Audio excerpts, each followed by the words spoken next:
Félix Tshisekedi a-t-il tourné le dos à Joseph Kabila alors que les deux avaient conclu un accord de pouvoir?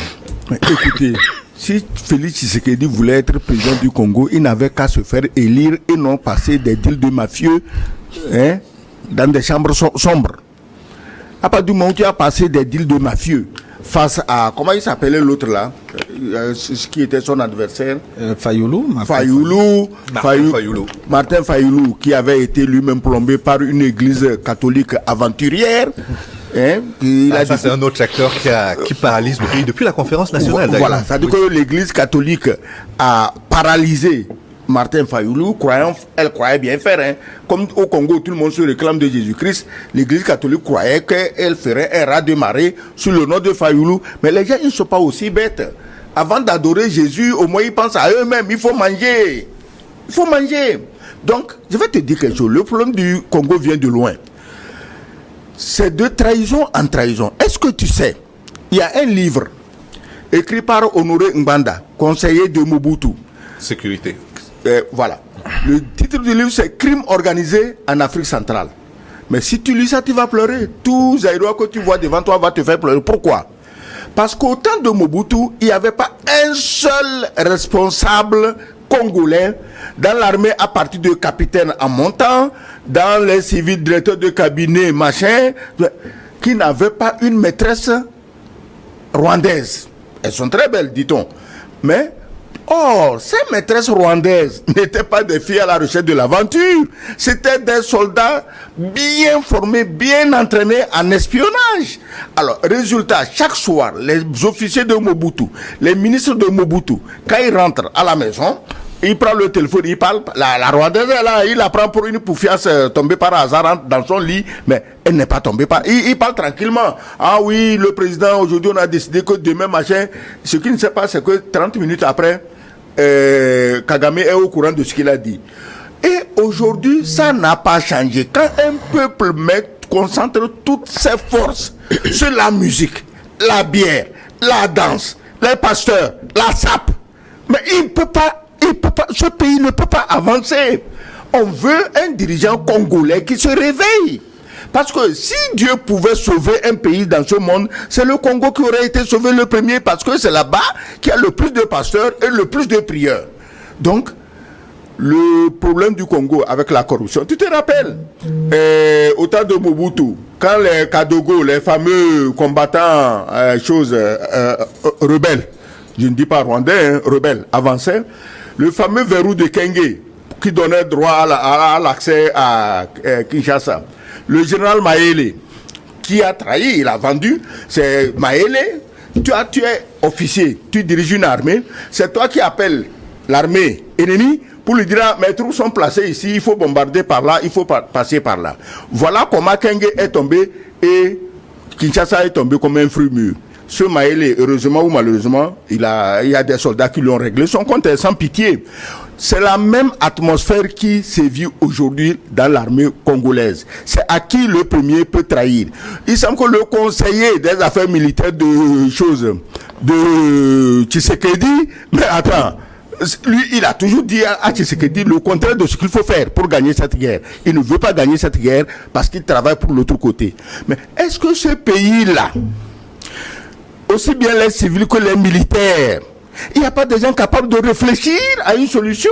Parce que si ces gens-là continuent à pleurnicher Rwanda, moi je serais obligé d'aller prendre un fusil, aller soutenir le Rwanda contre eux, parce qu'ils sont des incapables, des fainéants. Je ne peux pas faire affaire avec des incapables et des fainéants.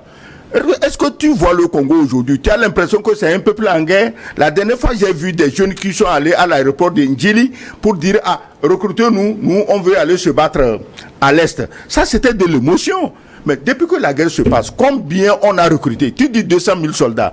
Pour un pays qui a plus de 100 millions d'habitants, mais il peut mobiliser 1, 2, 3 millions de combattants. Et ils en ont les moyens avec tous les minerais. Vous parliez de trahison. Le premier que Kabila a trahi, c'était les Chinois. Tshisekedi plutôt a trahi, c'était les Chinois. Il est allé s'asseoir benoîtement devant Xi Jinping pour lui dire, autant de Kabila, vous nous avez volé sur tel accord, nous, on veut qu'on change ça. Mais tu connais les Chinois?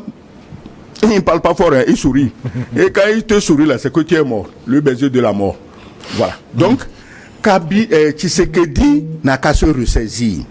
Moi, je ne suis pas d'accord avec ceux qui actuellement manifestent pour demander son départ. Vous êtes en guerre. Vous ne pouvez pas demander le départ de votre chef, sinon faire les affaires de l'ennemi. Il faut vous consolider autour de Tshisekedi et livrer une guerre. Quand vous aurez fini la guerre là, vous restez entre vous, vous savez comment vous allez changer Tshisekedi avec les élections. Mais livrer une guerre, est-ce que livrer une guerre seule ou nouer des alliances stratégiques? On a dit que l'autre camp a derrière lui. Oui, c'est ça l'autre naïveté de Tshisekedi. Le monde aujourd'hui n'est plus unipolaire. Qu'on le veut ou non, il est déjà bipolaire. Il deviendra même tripolaire, multipolaire. Toi, Tshisekedi, tu sais très bien, ça dit que ça ne relève pas du secret. Tu n'as pas besoin d'aller jeter des coris chez un Bokono à Vougan pour savoir. Les vrais Bokono sont. Un vrai Bokono à Vougan, avant de savoir qui est en train de te combattre. Maintenant, les pays de l'OTAN qui te combattent, si ces pays étaient honnêtes, comment ils signent des accords sur tes minerais avec un pays qui n'est pas propriétaire de ces minerais? Tu as besoin de quoi pour comprendre le message? Maintenant, à chaque fois, j'ai demandé à la communauté internationale, n'est-ce pas, l'ONU, n'est-ce pas, l'OIA, on n'en parle même pas, oublie, l'Union africaine, oui, oublie, c'est comme CEDEAO, machin ici, c'est une bande de rigolos complètement inconscients, ils ne savent même pas qu'est-ce qu'ils sont, qu'est-ce qu'ils veulent. Tu n'as jamais entendu parler de l'Union africaine dans cette affaire? Et ceux qui ici se poumonnaient, on va lever les armées là. Pourquoi ils ne lèvent pas les armées pour aller aider le Congo? Puisqu'ils aiment tant la démocratie, les droits de l'homme et les autres machins. Donc, le président Tshisekedi doit être soutenu. Malgré tout ce que j'ai dit de lui, il faut qu'il y ait une sainte alliance autour de Tshisekedi pour combattre l'envahisseur. Le Congo peut mobiliser 2, 3, 4 millions de soldats, de combattants. Il peut. Et aller se battre. Oui. Maintenant, les alliances. Tu vas maintenant pleurnicher devant les gens qui ont envoyé le Rwanda de venir te saigner à blanc. Qu'est-ce que tu veux qu'ils te disent? Alors que en face, il y a un autre camp qui est disposé à t'aider. On te dit, hey, surtout, il ne faut pas aller chez les Russes. Hein. Bon, je ne vais pas chez les Russes. Vous me donnez quoi en échange? Maintenant, le M23 dit quoi? Il menace de marcher sur Kinshasa, comme ils avaient fait en 1997. Et tu es assis là-bas tranquillement, en train d'écouter de la musique et de boire du vin jusqu'à ce que les rebelles marchent sur Kinshasa, parce que tu ne peux pas aller voir les Russes, tu ne peux pas aller voir les Chinois, tu ne peux pas aller voir les Turcs, les Iraniens pour t'aider. Tu veux quoi concrètement? Tu veux la survie de ton peuple ou faire le plaisir à ceux qui sont en train de t'exploiter, de te saigner à blanc? Oui, que faire? Paul Améga.